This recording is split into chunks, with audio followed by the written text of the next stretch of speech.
वसुंधरा दिखने में सुंदर थी। भगवान ने उसे बड़ी फुर्सत से बनाया था। वसुंधरा अपने माता पिता और छोटी बहन के साथ एक छोटे से घर में रहती थी।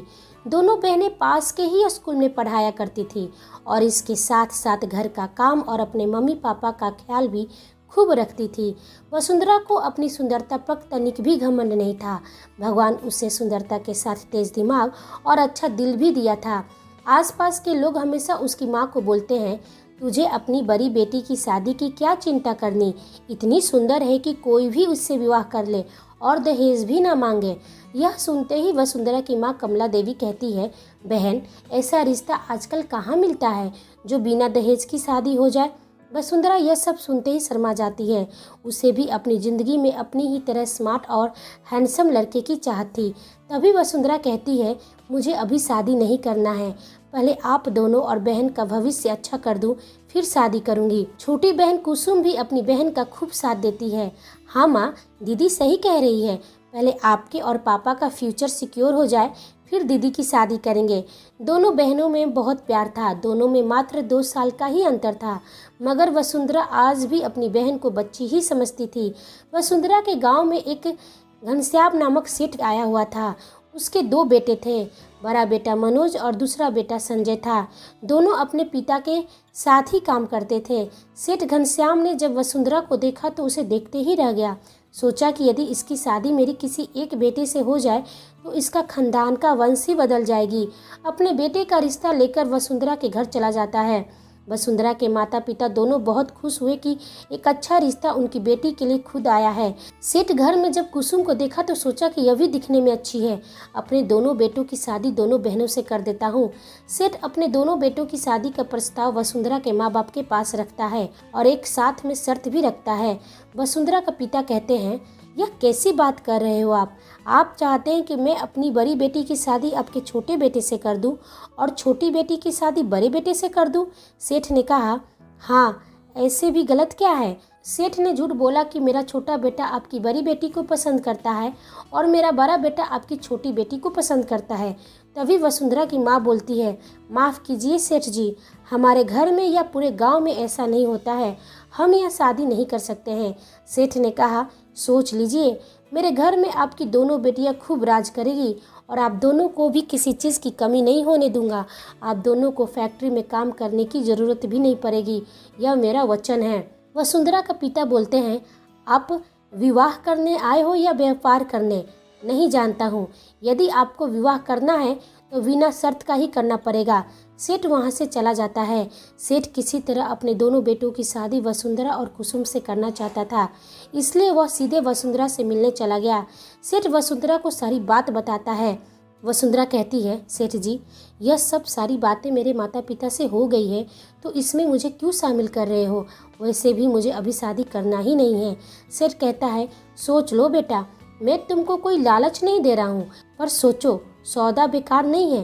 तुम्हारे माता पिता और बहन सबका भविष्य अच्छा हो जाएगा। मैं कोई दहेज नहीं मांग रहा हूँ, बस एक शर्त ही तो रखी है जो मेरे ख्याल से बुरा नहीं है।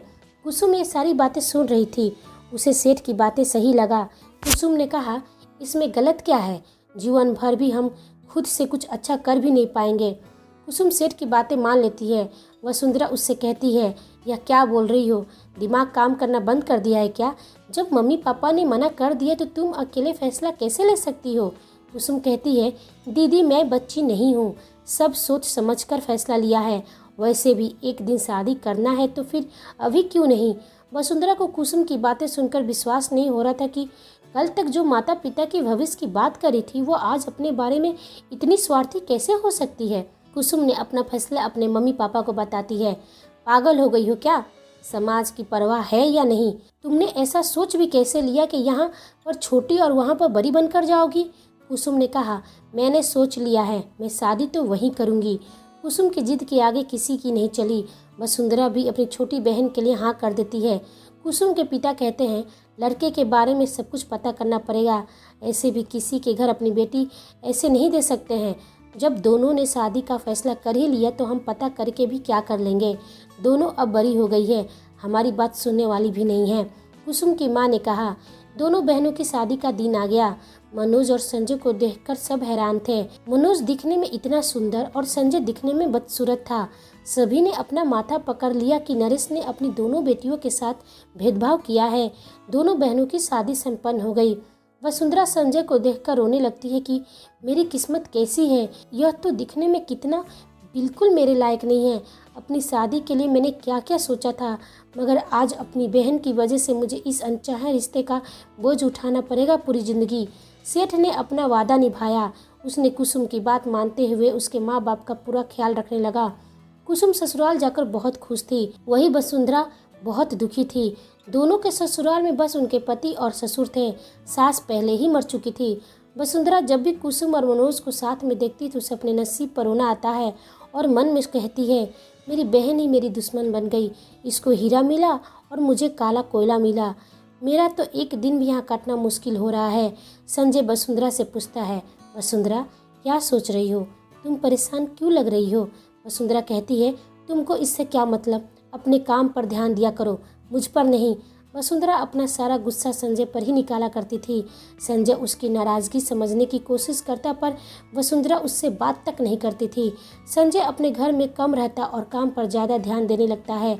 उम्र में वो मनोज से भले ही छोटा था पर काम सारा वही करता था। कुसुम और मनोज अपनी ज़िंदगी मज़े से जी रहे थे। रोज़ बाहर घूमने जाना, खाना खाना, रात देर तक घर आना, इन दोनों का रोज़ का ही बात थी। वही संजय और वसुंधरा घर में भी एक दूसरे से दूर थे। यह सब देखते हुए सेठ कहता है, छोटी बहू तुम्हें किसी बात की तकलीफ नहीं है ना? वसुंधरा कहती है, नहीं पापा। सेठ कहता है, तो फिर दिक्कत क्या है, तुम भी संजय के साथ बाहर जाया करो। तुम घर में और वह ऑफिस में व्यस्त रहता है, एक दूसरे के लिए समय निकाला करो। वसुंधरा उदास हो जाती है और सारी बातें ससुर को बता देती है। कुसुम और मनोज कुछ दिनों के लिए बाहर चले गए थे। एक दिन अचानक वसुंधरा का तबीयत खराब हो गई। संजय उससे अस्पताल लेकर भागा। डॉक्टर ने कहा, देखो संजय, वो काफ़ी स्ट्रेस में है, डर है कि कहीं डिप्रेशन में ना चली जाए। अब तबीयत भी उसकी बहुत ज़्यादा खराब है। कुछ दिन वसुंधरा को बेड रेस्ट और केयर की सख्त ज़रूरत है। वह अपना काम भी शायद ना कर पाए क्योंकि वो काफ़ी वीक भी हो गई है। संजय वसुंधरा को लेकर घर चला आया। संजय अब घर में रहकर वसुंधरा का पूरा ख्याल रखने लगता है। वसुंधरा यह सब देखकर दुखी होती है कि जिस व्यक्ति से उसने सीधे मुंह बात तक नहीं किया, वह आज उसका कितना ख्याल और सेवा कर रहा है। वसुंधरा धीरे धीरे ठीक होने लगी और अब वह संजय के प्रति नरम भी होने लगी। एक दिन वसुंधरा संजय से पूछती है, संजय, मैंने कभी भी आपको न प्रेम किया और ना ही आपको सम्मान दिया, फिर भी आपने मेरा कितना ख्याल क्यों रखा? संजय कहता है, वसुंधरा, मैं जान गया हूँ कि तुम इस शादी से खुश नहीं हो। गलती तुम्हारी नहीं है। जब मुझ जैसे बदनसीब को उसके बाप का ही प्यार नहीं मिला तो फिर तुम तो गैर हो मेरे लिए। वसुंधरा पूछती है, मतलब क्या है? संजय, आप दोनों भाइयों में इतना अंतर क्यों है? संजय कहता है, क्योंकि हम दोनों के बाप एक है पर माँ अलग है। वसुंधरा कहती है, क्या सच? संजय कहता है, मेरी माँ इस घर की बड़ी बहू और मेरे पापा की पहली पत्नी थी। मेरी माँ दिखने में बिल्कुल भी सुंदर नहीं थी पर उनका दिल बहुत ही प्यारा था। पापा ने मेरी माँ से कभी प्रेम किया ही नहीं, हमेशा उन्हें अपमान करते रहते थे। जब तक दादाजी जिंदा थे पापा माँ के साथ खुश रहने का नाटक करते रहे। दादाजी के मरने के बाद पापा ने अपनी मर्जी से एक खूबसूरत लड़की से शादी कर ली। माँ यह सब देखकर चुप रहती। वह सोचती कमी उनमें है जो अपने पति को खुश नहीं रख सकी। पापा कभी मेरी माँ को समझने की कोशिश ही नहीं किए। पापा को हमेशा डर था कि उनके आने वाला पीढ़ी कहीं मेरी माँ की बदसूरती का शिकार न हो जाए। छोटी माँ को पापा ने प्यार दिया, सम्मान दिया। यह सब देखकर माँ छुप छुप कर रोया करती थी। छोटी माँ ने मनोज को जन्म दिया। मनोज का जन्म मुझसे पहले हुआ और मैं शायद गलती से आ गया। पापा मनोज को हमेशा प्यार ही दिए और मुझे जिम्मेदारियाँ सिखाया। माँ ने कभी मुझे अपने पापा से नफरत करना नहीं सिखाया। एक दिन वो हमेशा के लिए मुझे छोड़कर चली गई। संजय के कहते कहते आंखों में आंसू आ गए और मैंने सोच लिया, वसुंधरा, तुम्हारी किस्मत मेरी माँ जैसी नहीं होगी। मैं औरत का बहुत ही सम्मान करता हूँ और तुम तो मेरी पत्नी हो। तुम्हें पूरा अधिकार है अपनी ज़िंदगी को अपने तरीके से जीने का। इसलिए तुम यदि मेरे साथ खुश नहीं हो या शादी नहीं निभाना चाहती हो, तुम मुझसे अलग रहकर खुश हो तो तुम जब कहोगी मैं तुम्हें तलाक देने के लिए तैयार हूँ। वसुंधरा ने कहा, अब समझ में आया आपके पापा ने आपके लिए मुझे क्यों चुना। आपने मुझसे हमेशा प्यार किया और मैंने आपसे हमेशा नफरत ही किया है।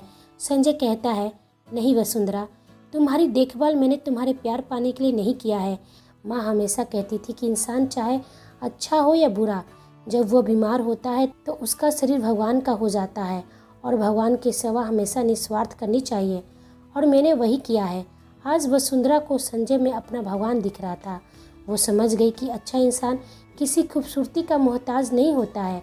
उसने संजय से माफ़ी मांगा और कहा, नहीं संजय, आप जैसे पति को खोकर मैं अभागिन नहीं बनना चाहती हूँ। मैं बहुत भाग्यशाली हूँ कि भगवान ने आप जैसे व्यक्ति को मेरा पति चुना है। आज वसुंधरा संजय के प्यार को अपनाया और प्यारी सी बच्ची के साथ अपने परिवार में बहुत खुश है। दोस्तों, आपको यह कहानी पसंद आई है तो प्लीज़ वीडियो को लाइक करें, कमेंट करें और चैनल पे हैं तो चैनल को सब्सक्राइब करें और नोटिफिकेशन बेल दबाना ना भूलें ताकि मेरी नई वीडियो का अपडेट पहले आपको मिल सके। मेरी वीडियो देखने और सुनने के लिए धन्यवाद।